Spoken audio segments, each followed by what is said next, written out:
కున్నమనేని సాంబశివరావు గారు.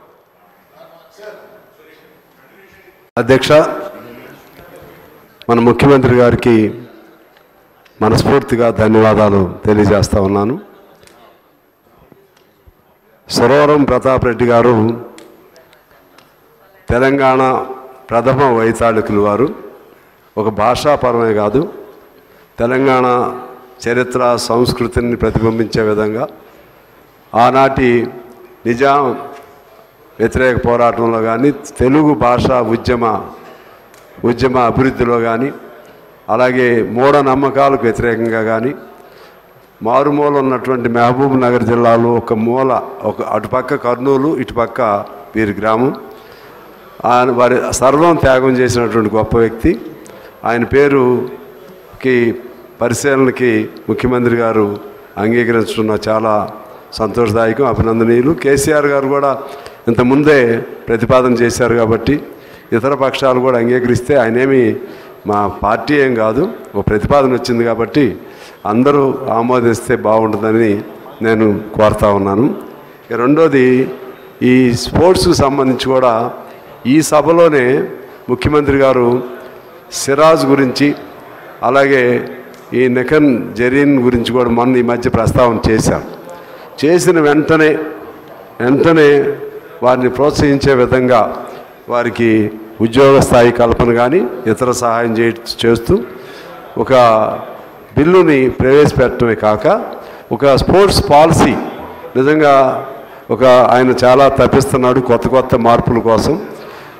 దీనికి కూడా నేను మనస్ఫూర్తిగా వారిని, ఆ ప్రభుత్వాన్ని అభినందిస్తున్నాను. ఒక సూచన చేసి నేను సెలవు తీసుకుంటా అధ్యక్ష.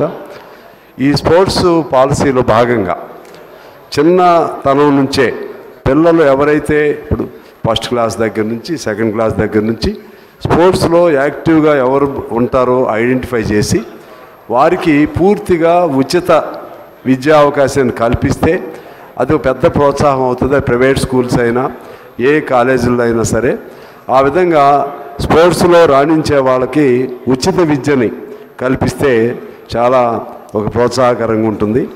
దీంతోపాటు ఇంతకుముందు మన మిత్రులు చెప్పినట్లుగా ప్రతి పట్టణంలోనూ ప్రతి మండల కేంద్రాల్లో వాకింగ్ ట్రాక్స్ పెద్దవాళ్ళకు ఉపయోగపడే విధంగా, అదేవిధంగా మినీ స్టేడియంస్, కిరణ్ కుమార్ రెడ్డి గారు ముఖ్యమంత్రిగా ఉన్నప్పుడు మినీ స్టేడియంస్ ప్రతిపాదన పెట్టారు. ఫండ్స్ కూడా అన్ని పట్టణాలకు అప్పుడు ఫండ్స్ కూడా కేటాయించారు.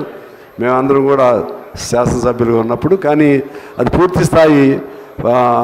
పూర్తిగా దాని ఫలప్రదీకరణ కాలేదు. ఇక ఆఖరిగా అంశం ఏంటంటే, వీటితో పాటు కళాకారులు, తెలంగాణ అంటే అన్నిటికీ కళలైనా లేకపోతే పోరాటాలైనా ఉద్యమాలైనా కవిత్వమైనా జానపద పాటలైనా అన్నిటికీ తెలంగాణ పేరుగాసిన కాణాచి.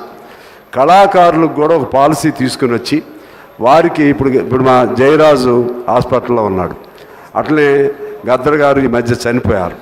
బాగా పేరు పొందినటువంటి కళాకారులకి ఏదైనా జబ్బులు చేసినా కూడా అటువంటి ప్రభుత్వం వాళ్ళ ఆరోగ్యాలకు సంబంధించి కూడా ఒక పాలసీ తీసుకురావాలి. అదేవిధంగా ప్రతి కళాకారుడిని గుర్తించి ఒక కమిటీ వేసి వాళ్ళకి మినిమం ఒక రేషన్ కార్డు లేకపోతే వాళ్ళకి ఆరోగ్య కార్డు ఇటువంటివి తీసుకొస్తే కళాకారులను కూడా మనం పూర్తిగా ప్రోత్సహించినట్లు అవుతుందని నేను మీ ద్వారా ప్రభుత్వానికి, ముఖ్యమంత్రి గారికి తెలియజేస్తూ నేను సెలవు తీసుకున్నాను అధ్యక్ష.